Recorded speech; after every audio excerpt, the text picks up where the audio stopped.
Hello, good morning. कैसे हो आप सब? मोनिका देसी व्लॉग में आपका वेलकम करती हूँ और उम्मीद करती हूँ कि आप लोग अच्छे होंगे। और फ्रेंड्स, मॉर्निंग का टाइम हो गया था और मॉर्निंग में मतलब 9-10 बज गए थे कंप्लीट।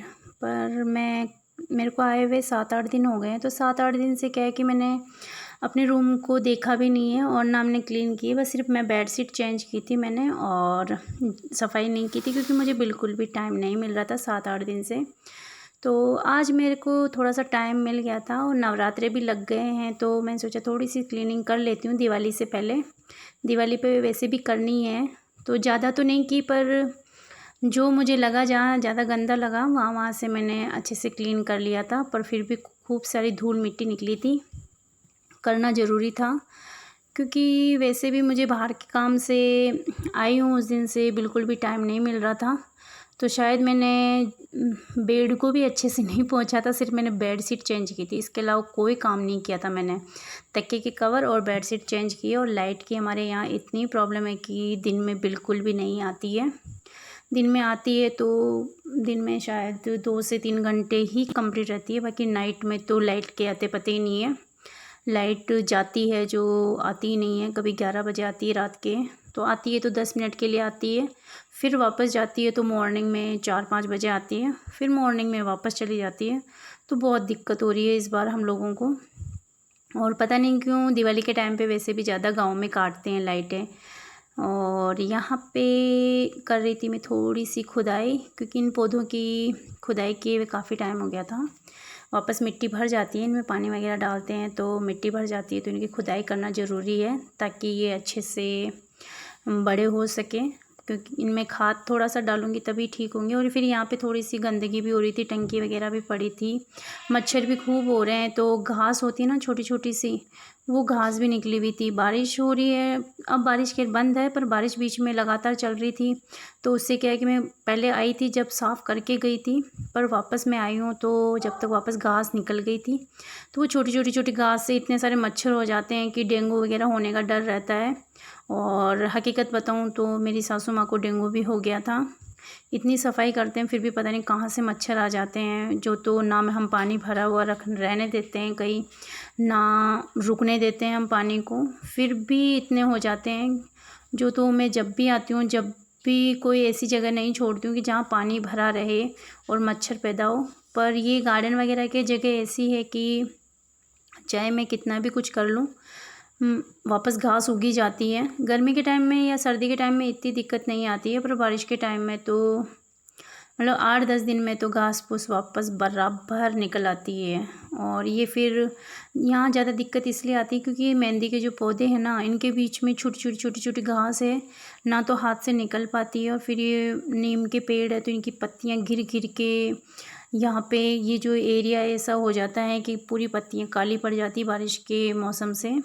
तो बस उन्हीं को क्लीन करने में लगी हुई तो हूँ। और ये मेरी ड्यूटी है, जब भी मैं आती हूँ तो बस ये लगता है कि बस मैं पहले, क्योंकि मेरे से रुका नहीं जाता ना, मेरे से चाहे कुछ भी कैसी भी परेशानी होती है तो पहले उनका काम करती हूँ, बाद में ये जो क्लीनिंग का काम है ये मैं सबसे पहले करती हूँ। क्योंकि वो मुझे दिखता है ना वहाँ से, जहाँ से गंदा गंदा तो मेरे से रहा नहीं जाता है, वो मुझे करना, मेरे को लगता है कि यार इसको मैं करूँ, बस वही मैं करने में लगी रहती हूँ। जब देखो जब ही, आप लोग भी सोचते होंगे कि जब देखो जब भी झाड़ू वगैरह लगाती रहती है, कटके करती रहती है, जब देखो जब वीडियो में बस एक ही काम रह जाता है इसके।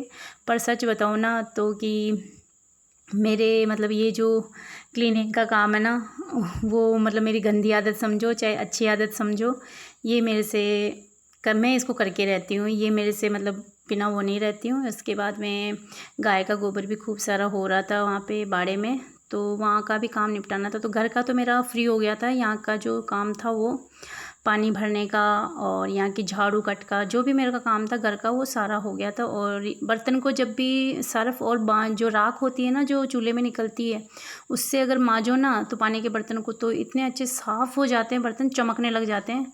तो मैं वही राख से ही साफ़ कर रही थी, क्योंकि बर्तन पानी भरते हैं ना तो बर्तनों में छींटे छींटे से लग जाते हैं, दाग धब्बे से रहते हैं ना, तो मेरे को अच्छा नहीं लगता है।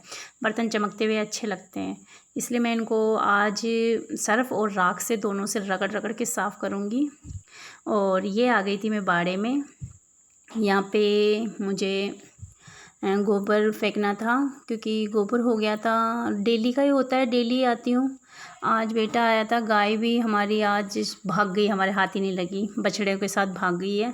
तो पूरा बाड़ा खाली हो गया था। हमें सासू माँ को पता भी नहीं है कि हमारी गाय भाग गई है। मेरे को इतना डर लग रहा है अभी तो घर जाने से, कि मैं कैसे बोलूँगी उनको कि बछड़े भी भाग गए, आपकी गायें भी भाग गई। मतलब मेरी आज हालत ख़राब है, उनसे कैसे छुपाऊँगी ये सब मैं, क्योंकि गायें उनकी जान है हकीकत बताऊँ तो। पर मेरी हिम्मत नहीं है। मैंने मेरी ननद को बोल दिया था कि मैं तो कुछ बोलूँगी नहीं, मुझे तो पता ही नहीं है। तो बोल रहे थे कि मैं भी कुछ नहीं बोलूँगी। मतलब हमारी हिम्मत नहीं है कि हम जाके सासू माँ को ये बोल सके कि गायें हैं जो बछड़ों को लेके अपने साथ में निकल गई, क्योंकि हमने बहुत कोशिश की पर वो हमारे हाथ लगते ही नहीं है। वो मैं जैसे ही बाड़े में जाती हूँ ना, तो गायें डरती हैं मुझसे, क्योंकि मैं पहले कभी नहीं जाती थी। मैं अभी जाने लगी हूँ, जब सासू माँ ज़्यादा बीमार हुए तब। पहले कभी मतलब जाती थी मैं, ऐसी बात नहीं है, मैं थोड़ी बहुत हेल्प करवा के आती थी। पर जहाँ गायें बंधी हुई होती थी ना, मतलब उनकी नज़र में मैं कभी नहीं आती थी, बहुत कम आती थी मैं उनकी नज़र में। तो मेरी हिम्मत नहीं है कि मैं उनको सच बोल सकूं। मुझे हकीकत में बहुत डर लग रहा था।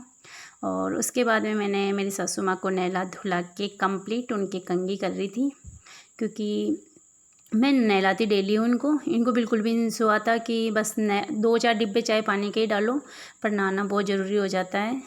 तो ये बोल रहे थे कि बस अब मेरी कंघी कर दे, मैं थोड़ी देर धूप में बैठूँगी। ये थोड़ी देर धूप में बिठाने के बाद में फिर अंदर जाएंगे, इनकी दवाई वगैरह लगा दूँगी जहाँ से जले हैं जो एरिया, ताकि इनको भी थोड़ा यूँ लगेगा ना कि हाँ अब मेरा शरीर, क्योंकि नहाने के बाद लगता है ना कि यार हम कंफर्टेबल हो गए हैं, थोड़ा अच्छा हो गया हमारा शरीर।